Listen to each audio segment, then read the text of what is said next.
Bueno, hoy vamos a comenzar con el primer teórico del sistema nervioso. Ustedes deben tener grabado uno del profe Maxi, que es Introducción al Sistema Nervioso con las generalidades.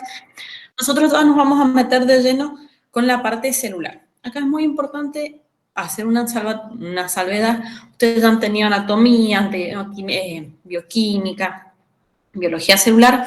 Entonces ahora en fisiología es como que integramos todo eso. Entonces vamos a estar hablando todo el tiempo de distintos niveles. Vamos a hablar de lo celular, de lo organísmico, no vamos a ir a lo molecular. Acá vamos a hablar de lo molecular y celular, que es la base para todo lo que vamos a ver en adelante, que es la parte de potencial de membrana. Entonces acá vamos a ver potencial de membrana y potencial de acción. Bien. Nosotros, ustedes ya conocen la estructura de membrana, lo han visto en otras materias, saben que es una bicapa lipídica, que es polar, es apolar, entonces es liposoluble y no hidrosoluble. ¿Eso qué quiere decir? Que deja pasar partículas de pequeño tamaño que sean liposolubles, es decir, no estén cargadas. Y aquellas que estén cargadas no las van a dejar pasar. Eso vamos a hablar ahora de pasajes y de transportadores, pero más adelante va a servir mucho cuando veamos la generación del potencial de membrana. Entonces, aparte de la membrana de la bicapa lipídica, tenemos transportadores y canales que son responsables de los flujos iónicos a través de la membrana, es decir, del pasaje de moléculas cargadas. Sabemos que puede ser de manera activa o pasiva y por lo general activa es decir, cuando es con consumo de energía, es cuando es en contra del gradiente. Y la difusión facilita, es decir, una apertura en canal que no necesita consumo de energía, solamente va a dejar pasar determinado ion. El sentido del ion, es decir, la dirección, va a depender del gradiente eléctrico y ahora, químico, y ahora vamos a introducir el gradiente eléctrico. ¿Estamos? ¿Hasta acá? Nada nuevo. Bien. Entonces, nosotros sabemos que los transportes a través de la membrana pueden ser difusión facilitada, es decir, una molécula específica se abre como un canal y deja pasar a un soluto a favor de la diferencia de gradiente, es decir, de mayor concentración a menor concentración para igualar concentraciones. Luego tenemos el transporte activo primario, que es una molécula que también permite el paso de moléculas, por lo general, en contra de sus gradientes eléctricos. Electroquímicos, vamos a decir. Y los transportes activos secundarios, también una molécula específica, que ya no le decimos un canal, sino un transportador, acopla el paso de un soluto en contra de su gradiente a uno que está a favor de su gradiente. Y este es el famoso antiporte, y algo estuvimos viendo en sistema digestivo. Fíjense, dice, los transportes primario y secundario pueden ser electrogénicos cuando hay diferencia neta de carga eléctrica. ¿Qué quiere decir esto? Nosotros recién estábamos hablando de que la difusión va a favor de un gradiente de concentración y para igualar cargas y concentraciones a través de una membrana. Como el transporte activo va en contra del gradiente de concentración, podemos generar una diferencia de cargas de un lado y del otro, al que le vamos a llamar diferencia potencial. Lo vamos a ver un poco más adelante también. Los canales iónicos se pueden abrir por varios mecanismos. Fíjense, tenemos activados por voltaje, es decir, que hay una diferencia de voltaje que produzca un cambio en el canal, es decir, una proteína. Hay una modificación en la electricidad alrededor que permita la apertura y, bueno, el posterior pasaje. Luego tenemos aquellos que están abiertos permanentemente, los que les llamamos de fuga, que normalmente en las neuronas los que están permanentemente abiertos son los de potasio, son a los cuales la membrana tiene mayor permeabilidad. Tenemos sensibles a ligandos y acá es importante hacer la diferencia entre sensibles a ligandos y activados por moléculas. Los dos se activan por ligandos o moléculas, nada más que los que llamamos ligandos son a ligandos extracelulares, y es el caso, por ejemplo, acá, el E, que es un receptor que es un neurotransmisor, que la molécula que permite la apertura del canal se une al canal por el lado externo, no por el citosol, sino por el líquido intersticial. Mientras que los activados por moléculas son por moléculas intracelulares Y como podemos ver en el G, nosotros tenemos la unión de MP cíclico por la cara intracelular del canal, permitiendo la apertura. Y lo que decíamos, la dirección no depende del canal, sino del gradiente electroquímico de las moléculas. Por último, tenemos este muy famoso transporte activo que vamos a estar charlando mucho ahora, que es la bomba sodio-potasio TPasa. Básicamente la bomba sodio-potasio TPasa lo que hace es, nosotros sabemos, no sé si lo vieron al principio con el profe Maxi, que el principal catión intracelular es el potasio, es donde hay mayor concentración de potasio. Y el extracelular es el sodio. Ahora bien, para mantener ese gradiente, ya que tenemos bombas, ya lo habíamos dicho, canales de fuga permanentemente abiertos de potasio que están egresando potasio de la célula, para mantener ese gradiente, es decir, mucha concentración de potasio adentro y mucha concentración de sodio afuera, tenemos la bomba que lo que hace es ingresar potasio contragradiente a la célula y sacar sodio contragradiente al medio extracelular, así se mantienen los gradientes. Y esto, fíjense, que lo hace con consumo de energía. Acá tenemos que ir consumo ATP. Acá hay una cosa muy importante. Fíjense, yo les digo, ingresa potasio, egresa sodio, pero no ingresa la misma cantidad de cargas. Sabemos que los dos son iones monovalentes.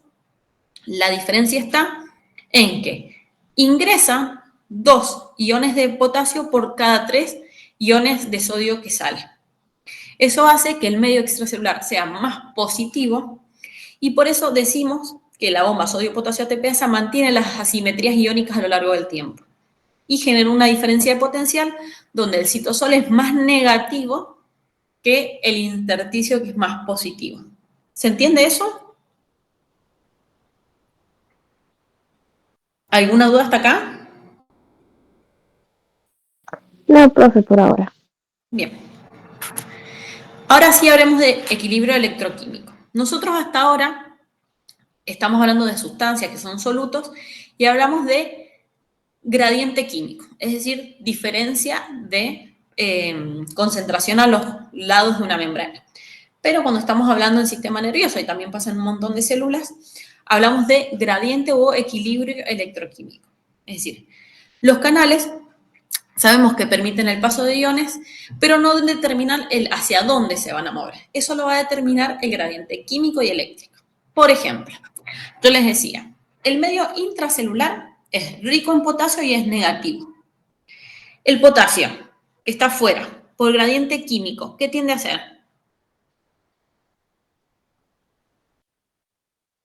Si dentro de la célula está muy concentrado, ¿va a entrar a atender o a salir? ¿Va a salir? A salir.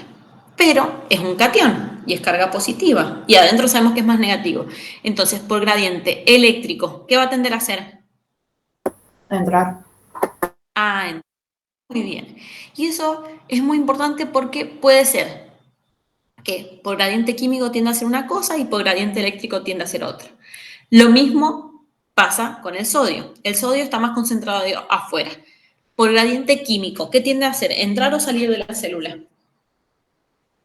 A entrar. Y es un catión, es positivo, y el interior de la célula es más negativo. ¿Qué tiende a hacer? A salir. ¿Por qué? Fíjense, si es positivo y el interior de la célula es negativo, es atraído hacia el interior celular. Entonces hay tanto gradiente eléctrico como químico, hacen que el sodio tiende a entrar. El que tiende este conflicto de el gradiente químico tira para un lado y el gradiente eléctrico tira para el otro es el potasio. Entonces, para cada ion vamos a calcular un equilibrio electroquímico. El equilibrio electroquímico es el valor al cual la misma cantidad de iones tienden a entrar que a salir. Fíjense, yo les decía acá. Si volvemos a este gráfico, lo ven, vieron donde dice menos 58. Para abajo, mientras más negativa sea la célula, mucho más negativo, gana el gradiente eléctrico por sobre el químico y el potasio tiende a entrar. Fíjense que acá es X es el potencial de membrana. y es el flujo de potasio. Entonces, si es más negativo el potencial de membrana, el flujo de potasio tiende a entrar. En cambio, cuando es más positivo, tanto el gradiente o menos negativo, gana el gradiente químico y tiende a salir.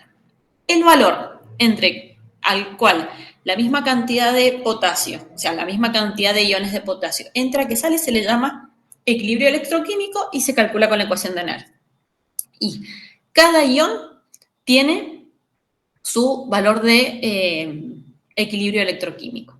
¿De qué depende este valor? Depende, bueno, fíjense, nosotros tenemos constante de los gases, temperatura, lo que nos importa es como la ecuación purificada de acá, depurada acá de otras constantes. Si nos importa la temperatura, bueno, la constante de los gases, lo que nos importa es, acá tenemos el potasio, pero puede ser el sodio o el cloro.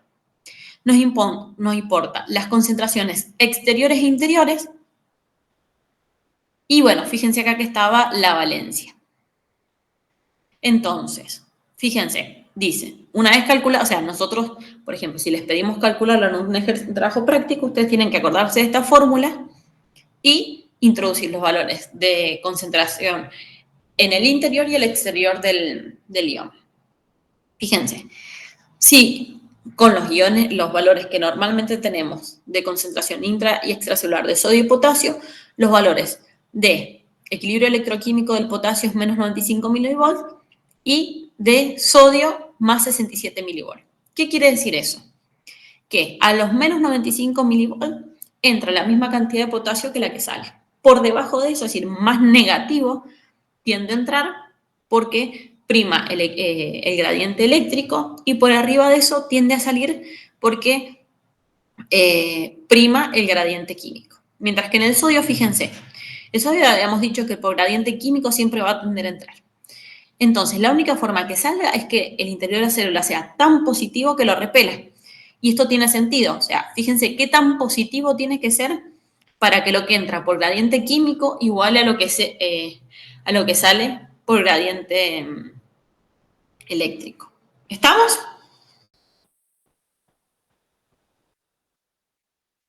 ¿Sí?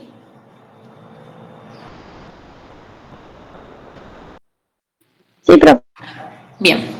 Fíjense, yo les decía, esto es para cada uno de los iones por separado. Para calcular el potencial de membrana en reposo, nosotros utilizamos los tres principales iones monovalentes que son sodio, potasio y cloro. El potencial de membrana en reposo es de menos 70 milivolts. ¿Cómo se ubica? Por encima de potasio, al valor de potencial de membrana en reposo, el potasio tiende a salir y el sodio tiende a entrar. Y hagan lo que yo les decía. Por debajo de ese valor tiende a entrar y por encima de ese valor tiende a salir y lo contrario pasa con el sodio. Ahora bien, nosotros, lo que yo les decía, gracias a la bomba sodio-potasio ATPasa, se genera una diferencia de gradiente, se genera una diferencia de gradiente eléctrico y se mantiene en el tiempo. Fíjense, todas las células normalmente presentan esta diferencia de potencial, no solamente las neuronas, y se denomina potencial transmembrana. Si no hay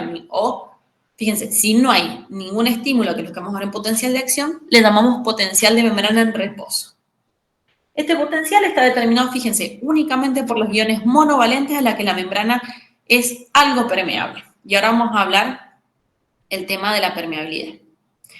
La permeabilidad, como habíamos dicho, la bicapa lipídica es una membrana que es lipídica, entonces no deja pasar cosas que sean polares. Y la permeabilidad de la membrana a iones va a depender de la presencia de canales específicos. Por eso, acá nos interesan aquellos iones a los que la membrana posee canales específicos que permitan el egreso o el ingreso. Y en este caso serían sodio, potasio y cloro.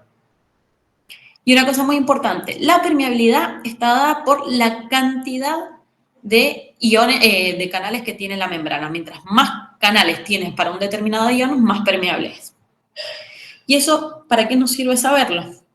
Fíjense, tenemos la ecuación de Goldman, Hodgkin y Katz, que es la que nos permite calcular el potencial de membrana en reposo. Y acá una diferencia, pues siempre se les confunde, acuérdense, potencial de Nernst nos permite calcular el potencial electroquímico de un ion en particular. El potencial.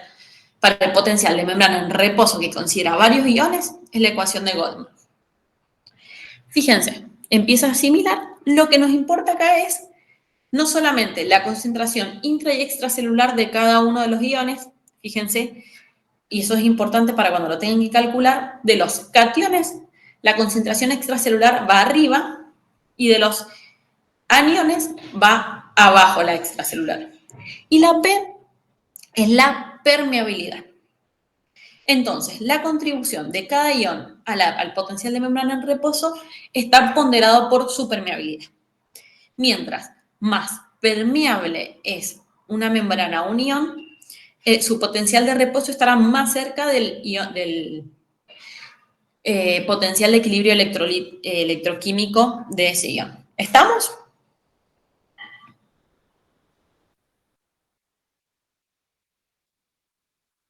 ¿Siguen ahí, chicos? Sí, profe. Sí, profe. Bien. Excelente. Bien. Y fíjense, como les había dicho recién, el sodio el potasio es el que más permeable, entonces la bomba sodio-potasio TPase y los canales selectivos de potasio son los determinantes del potencial de membrana de la célula. Ahora vamos a hablar del modelo eléctrico de la membrana. ¿Qué es el modelo eléctrico de la membrana? Nosotros podemos comparar eventos que suceden en la membrana con elementos y características de los circuitos eléctricos que ustedes deben haber visto en el PRE. Entonces, les van a sonar algunas definiciones, pero acá les vamos a aplicar directamente a lo biológico. Entonces, conductancia. La conductancia es la propiedad que tiene un material que mide su capacidad de conducir corriente eléctrica. Se denomina G y es proporcional al número de canales iónicos que posee la membrana.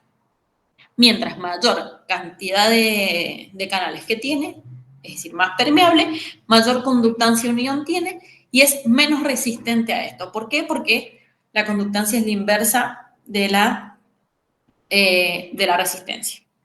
La resistencia, fíjense, es un elemento eléctrico tipo disipativo que lo que hace es que las cargas que circulan a través de ella pierden potencial. Y habíamos dicho que es inverso a la conductancia.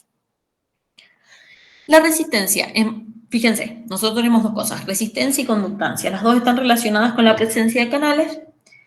Entonces, la conductancia es proporcional al número de canales iónicos para un determinado ion que hay. Y van a ver que ahora cuando hablamos de potencial de acción, vamos a estar hablando de los dos. De conductancia de sodio y conductancia de potasio, que son los que están involucrados en el potencial de acción. Mientras que en la membrana se expresa como una resistencia específica y está relacionada, ustedes, no sé, ¿vieron electricidad en el PRE? Nosotros sabemos por electricidad que la resistencia total se calcula en ohms. En este caso, vamos a no hablar solamente de una resistencia total de la membrana, sino una resistividad que está ponderada por la superficie. Entonces, fíjense que la resistividad es cantidad de ohm por centímetro cuadrado de membrana. Fíjense, a mayor superficie de la membrana, menor resistencia hay. Ahora bien, esto sí es un poco, ya entrándonos también en lo biológico, la resistencia del citosol se representa como, nosotros sabemos que el citosol es una solución electrolítica, donde esos iones se comportan como cargas, o sea, son cargas que al moverse producen electricidad, o sea, corriente eléctrica. Entonces, la resistencia específica del citosol, fíjense que recién charlamos la de la membrana y estaba relacionada con su superficie, la del citosol lo consideramos como R en ohm, que fíjense que se opondría al paso de la corriente en el volumen del citosol ubicado entre dos electrodos de superficie. En ese caso solamente se los menciono porque ustedes lo van a encontrar en la bibliografía que es Sarabí, pero sobre todo a nosotros nos interesa la conductancia, que está relacionada con la capacidad de pasar de la permeabilidad de los iones por la presencia de canales. La resistividad de la membrana, la del citosol la vamos a despreciar, acá no nos importa, pero sí la capacitancia. Ustedes, no sé si se acuerdan que los capacitores son elementos eléctricos que están en los circuitos que tienen un aislante en el medio. Y eso lo que hace es separan cargas de signo opuestos. En este caso, lo que actúa como un capacitor es la membrana plasmática. Si nos ponemos a pensar, es un aislante que separa las cargas que están por fuera con las de adentro y no las permite que pasen.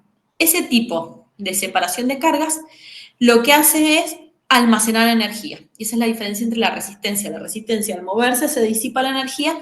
Acá almacenamos energía en forma potencial. Y nos lleva por último, antes de que empecemos ya con el potencial de acción, al modelo eléctrico de la membrana, donde hablamos dos resistencias. Y esto es muy importante, por favor dígame si lo entienden. La corriente resistiva es la que uno normalmente se imagina, que es una carga moviéndose de un lugar a otro, y en este caso es cuando la corriente es llevada por las cargas que atraviesan físicamente la membrana. ¿Qué quiere decir esto? Se abre un canal y el paso de unión del interior al exterior celular o al revés, como se mueve, genera una corriente y esa corriente se llama resistiva. Fíjense, es directamente proporcional a la diferencia potencial de los dos extremos. Por ejemplo, el sodio que está afuera y adentro es negativo, una vez que se abran los canales de sodio, lo que va a tener el sodio a entrar. Y eso genera una corriente resistiva. ¿Hasta acá estamos? Sí. Sí, profe. Bien, esa es la fácil de entender. La otra no es que sea difícil, es más difícil de imaginarlo. Mírenlo, por favor, no sé si ustedes ven mi cursor, donde dice capacitor. Nosotros vamos a tener, donde dice la C, ese aislante, ese espacio que hay, es la membrana eléctrica, la membrana plasmática, que es aislante. Por ejemplo, lo que quiere decir, si del lado extracelular se acerca un ion cargado positivamente, lo que va a pasar es que del lado de adentro, un ion negativo se va a sentir atraído por ese catión y se va a acercar a la membrana. Está en el citosol, se acerca a la membrana por atracción de cargas opuestas, pero como hay un capacitor, no lo deja pasar y quedan separados, pero la presencia de una carga de un lado produce movimiento de cargas del otro. ¿Se entendió eso? Sí. Sí, profe. Muy bien. Esa es la corriente capacitiva. Lo mismo, si yo pongo una carga positiva acá y del otro lado hay una carga positiva, se va a repeler porque cargas iguales se repelen. Esto, las corrientes eléctricas pasivas, esto lo vamos a hablar un poco más adelante, cuando hablemos de fenómenos electrotónicos. Ahora bien, yo les decía, estamos hablando de potencial de membrana en reposo, pero en las neuronas nosotros sabemos que tenemos... Esperen, ¿alguien escribió en el grupo? No, está bien. Tenemos estímulos. No todos los estímulos van a generar potencial de acción. Y ahora vamos a ver qué requerimientos necesitamos para que un estímulo realmente genere potencial de acción. A los estímulos generan o no generen potencial de acción les vamos a llamar fenómenos electrotónicos. Los fenómenos electrotónicos son aquellos fenómenos que se producen cuando hay un paso de corriente que no modifica ostensiblemente las propiedades eléctricas de las membranas. Es decir, que no generan potencial de acción. Ahora vamos a ver si solos no lo pueden generar. Entonces, si estamos hablando de fenómenos eléctricos, de alguna forma los estímulos que van a generar potencial de acción tienen que ser estímulos eléctricos. Aquellos que no los generen, le vamos a llamar electrotónicos y es porque están debajo de un umbral. Es decir, no son lo suficientemente fuertes para generarlos por sí solos. Si se suman, sí, pero solos no. Y fíjense, pueden ser despolarizantes e hiperpolarizantes. Habíamos hablado recién, les muestro acá en el gráfico, que el potencial de membrana en reposo, acá potencial de membrana en reposo es de menos 70. Y el umbral para el disparo del potencial de acción que vamos a ver ahora es alrededor de menos 55. Más o menos, eso depende de la célula, pero por lo general es alrededor de menos 55. Si yo tengo una corriente despolarizante, lo que va a hacer es acercar el potencial de membrana, ya no en reposo porque hay un estímulo, al umbral. En el caso de que pase el umbral, se genera el potencial de acción y es eso que vemos en color D.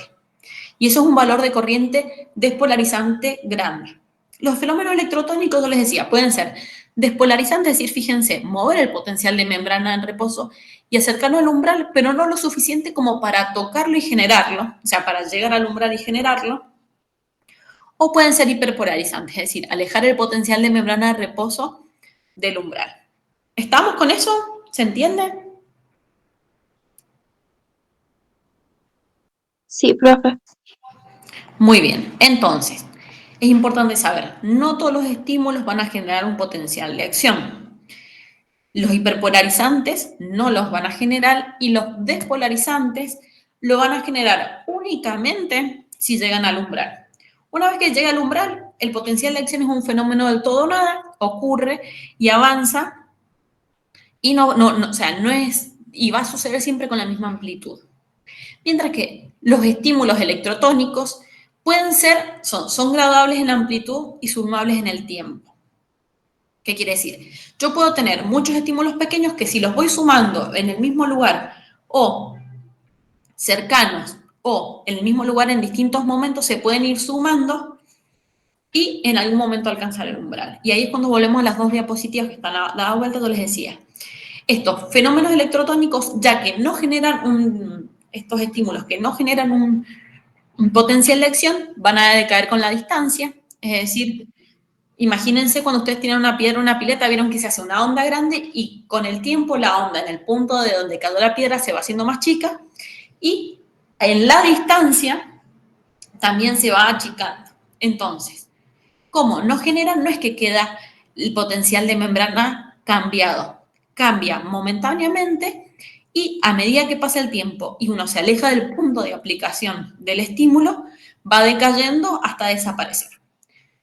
No lo vamos a charlar ahora porque lo van a ver en el trabajo práctico, pero eso depende de las características de la membrana, tanto el decaimiento en la distancia como en el tiempo. Estas resistividades que habíamos hablado. Entonces, fíjense, si yo lo aplico en el punto B0, si yo me alejo, el registro es más bajo porque va decayendo. Bien, ¿hasta acá estamos? ¿Se entiende todo? Chicos. Sí, profe. Sí, profe. Bien, me alegra un montón. Esto igual lo van a ver en el trabajo práctico, pero si lo van entendiendo acá, genial. Suele ser un poco complicado, pero es porque uno tiene que, es como una historia, entonces uno tiene que hilar todos los detalles para ir entendiéndolo. Ahora, potencial de acción. ¿Qué es el potencial de acción? Yo decía, partamos donde veníamos. Tenemos un potencial de membrana en reposo, viene un estímulo eléctrico que genera un cambio en el potencial de membrana. Si ese cambio potencial de membrana, fíjense, acá estamos en 70 y en menos 55, pasa el umbral, este threshold es el umbral, se genera el potencial de membrana. ¿Qué es el potencial de membrana? Es un cambio rápido en el potencial de membrana, es de tipo todo o nada, sucede o no sucede. Y en el caso que sucede, fíjense, recién los fenómenos electrotónicos nos habíamos dicho que eran estímulos por debajo del umbral. Entonces, se generan estos cambios transitorios, pero la membrana vuelve rápido al reposo. Los estímulos que superan el umbral o que superan ampliamente el umbral van a generar el mismo potencial de acción, ¿lo ven? Por eso decimos que es todo o nada. Y una vez que se genera con la misma fuerza independientemente que un estímulo supere mucho el umbral o solamente llegue de suerte. Siempre son estímulos despolarizantes que llegan al umbral de menos 55. En el caso de que hagan más negativo el interior de la membrana, solamente van a alejar el potencial en reposo y va a hacer que sea más difícil que otro estímulo que venga después genere un potencial de acción. Poseen periodos refractarios. Los periodos refractarios son momentos que vemos acá, durante esta bajada y este periodo de hiperpolarización, donde no importa que yo tenga un estímulo muy fuerte, no se va a producir el potencial de acción por los distintos fenómenos que vamos a hablar ahora.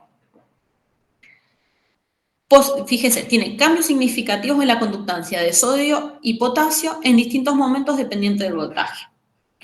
¿Eso qué quiere decir? Nosotros, los distintos momentos, y lo vamos a ver en la siguiente diapositiva, los distintos momentos del potencial de acción, Se deben a apertura y cierre de distintos canales, sobre todo de potasio y de sodio.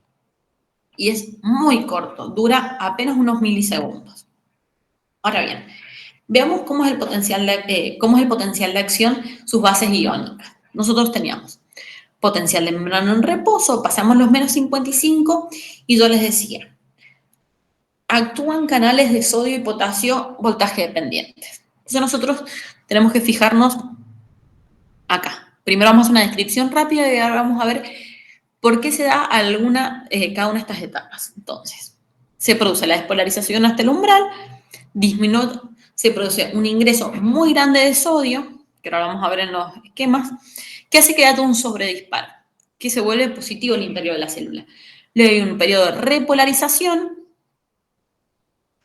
y todo esto se llama potencial de espiga porque es como muy picuda la onda. Luego tenemos una hiperpolarización, es decir, vamos a ir por debajo del potencial de membrana hasta restablecerlo. Y queda listo para un nuevo estímulo. Es el voltaje que vemos acá. Fíjense, cuando llegamos al umbral, se abren los canales de sodio voltaje dependiente. Eso hace que ingrese mucho sodio y como son cargas positivas, lo que va a hacer es hacerse positivo el medio intracelular. Ya, cuando no se produce el sobredisparo, esto que vemos acá, los canales de sodio tienen una particularidad que tienen como dos compuertas, no solamente la de apertura y cierre, sino que tienen una compuerta de activación. Entonces, normalmente están activados, es decir, están dispuestos al estímulo, pero cerrados cuando se producen cuando se llegan a los menos 55 se abren, pero una vez que se abre, si ustedes ven las compuertitas que están acá abajo, se cierra una distinta que la que se abrió en el umbral. Cuando llegamos al sobredisparo, lo ven que empieza a bajar, pero, es porque se inactivó. Cuando se inactiva quiere decir que no hay estímulo que haga que se vuelva a activar ni permita el paso de sodio, independientemente hacia dónde vaya. Ahora bien, eso es lo que produce el periodo refractario que vamos a ver a continuación. Una vez que llegamos al sobredisparo, fíjense que acá, en la línea punteada, se abren unos canales de potasio. El potasio, como afuera está mucho menos concentrado, lo que va a hacer es tender a salir. Entonces, por eso vemos esta caída. Acá tenemos todo el ingreso del sodio, deja de entrar sodio y empieza a salir potasio. Entonces, con estos canales que se abren más tardíamente y se abren más lento, tenemos una gran salida de potasio y que produce la repolarización y, si ustedes se fijan que sigue hasta restablecer el potencial de membrana en reposo, es responsable no solamente de la repolarización, sino de la hiperpolarización. ¿Estamos? Lo que necesito que vean es acá. Conductancia, yo decía, canales abiertos o cerrados. Fíjense, corriente. Se abre el canal, aumenta la conductancia, como es para abajo, es como un gran ingreso de sodio. Cuando se produce la inactivación, baja bastante la corriente, baja la conductancia porque se empiezan a inactivar los canales, y acá es cuando se abren los canales de potasio y hay un egreso masivo. Por eso fíjense, las conductancias, como es por más o por menos, los dos están para arriba, pero las corrientes del sodio y el potasio son opuestas. ¿Estamos? Sí, profe. Muy bien. Y esto es lo que les explicaba recién. Ustedes tenemos los estados funcionales de los canales. Normalmente los de potasio son los que conocemos, abierto, cerrado, que puede ser, fíjense, una sola compuertita. Los de sodio tienen esta particularidad que tienen los dos, que acá podemos ver como dos compuertas o, fíjense, una compuerta que activa e inactiva y el canal que se estrecha o se ensancha para dejar pasar el sodio. Y eso es lo que dan los periodos refractarios. Entonces, la definición de un periodo refractario es un periodo en el cual un estímulo que normalmente produce un potencial de acción no lo va a producir. Tenemos uno absoluto y uno relativo. El absoluto es, una vez durante toda la espiga, es decir, el sobredisparo y la repolarización, en el sitio donde está ocurriendo eso, por más que venga un nuevo estímulo, no va a pasar nada. No importa que si es súper despolarizante, no va a pasar nada. Y esto se debe a que hacia el final del periodo refractario absoluto se inactivan los canales de sodio. Mientras que, en un momento, fíjense, volvemos para acá, se activan, pero se cierran, podemos generar un potencial de acción. Y es cuando hablamos del periodo refractario relativo. Un estímulo que normalmente genera potencial de acción no va a generarlo, pero si tenemos un estímulo que es muy grande, sí lo va a generar. Y es en el caso cuando estamos desde el final del periodo refractario absoluto, durante toda la hiperpolarización, si viene un estímulo despolarizante muy grande, como los canales ya están activados, pero cerrados los pueden abrir nuevamente. Y si produce el movimiento del potencial de membrana hiperpolarizado al umbral, que es menos 55, sí lo puede producir. ¿Estamos?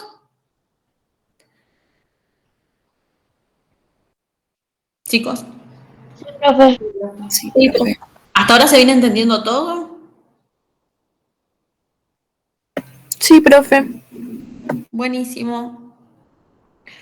Ahora, yo voy a tener factores que influyen en la velocidad de conducción. Tenemos el diámetro del axón. ¿Por qué el diámetro del axón? Mientras mayor sea el diámetro, mayor cantidad de canales y eso va a hacer que varíe bastante. Entonces, fíjense, mayor diámetro, mayor velocidad de conducción. Y la presencia de la envoltura de mielina. Fíjense cómo cambia a igual tamaño de diámetro. Los gatos que sí tienen axones mielinizados son mucho. La comparación, yo sé que no estamos hablando de humanos, pero sirve para ver la diferencia en que una persona tenga o no tenga mielina. De hecho, ustedes saben que hay enfermedades que producen desmielinización de las neuronas y eso hace que haya un retraso o casi no haya potencial de acción, es decir, no haya conducción nerviosa. Entonces, mayor diámetro, mayor cantidad de canales y mayor velocidad, pero lo que da un cambio significativo en la velocidad es la presencia de mielina. La mielina ustedes saben que es un aislante y lo que va a producir es una corriente saltatoria. Fíjense, tenemos un aislante donde deja espacios como desnudos descubiertos del axón. Lo que va a generar es corriente saltatoria y solamente en los nódulos de Ranvier, que son como estos segmentos que no tenemos mielina, se va a producir el potencial de acción. Luego, por dentro y por fuera van a haber corrientes locales rápidas, pero no va a haber un potencial de acción a lo largo de todos estos segmentos. Solamente hay corrientes largas que hacen que el potencial de acción salte de un nódulo al otro. ¿Estamos? Sí, profe. Muy bien. Chicos, bibliografía recomendada. Bernie Levy está bastante bien y como complementario yo ahí sí les sugiero porque bastante saqué de ahí. ¿Vieron del texto virtual del profesor Sarabí? El que ustedes, bueno, que tienen en su video de todos los sistemas. Está el de potencial, el de fenómenos electrotónicos y potencial de membrana, que es uno, y el de potencial de acción, que es otro. Tiene mucho, espérenme un segundo que salgo, mucho, espérenme, acá está. ¿Yo qué les iba a decir? Tiene muchísimo detalle que por ahí, molecular, que escapa a los objetivos de este curso. Pero con lo que ustedes vieron en el teórico y tratándolo de entender con Sarabí van a estar re bien.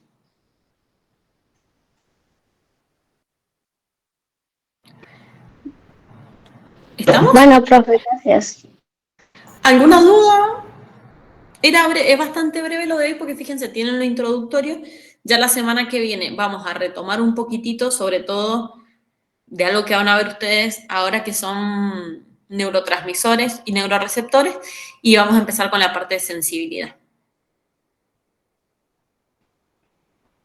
¿Estamos? Estamos, profe. Sí, profe. Sí, profe. ¿Seguro, chicos? Porque por lo general ser un tema que tiene muchas dudas. Me pone muy feliz que no tengan dudas, pero ¿seguro? Sí, para hacer la primera clase todavía falta ver los videos de YouTube y ponerse a leer. Bueno, lo que sí, Esto, las veces que quieran, yo se los explico, lo volvemos a charlar, necesito que vean la diferencia. A ver, durante el potencial de acción, qué canales se abren, para dónde va el sodio, para dónde va el potasio. Igual mucho les va a ayudar el trabajo práctico Metaneuron que van a hacer virtual y que después van a comparar presencialmente con la profe Caro. Pero yo estoy re atenta al foro para que quede. A ver, sistema nervioso es complicado porque es largo y es como una pared. Uno va poniendo ladrillos, si ustedes. Este les queda más o menos flojo y después ustedes van queriendo construir el otro conocimiento y va a estar todo medio flojo. Por eso es importante que ustedes, teórico, que vean, se saquen todas las dudas para ir construyendo los demás. Es un sistema largo, puede ser medio tedioso, pero bueno, lo vamos a pasar y es importante para la fisiología. Así que chicos,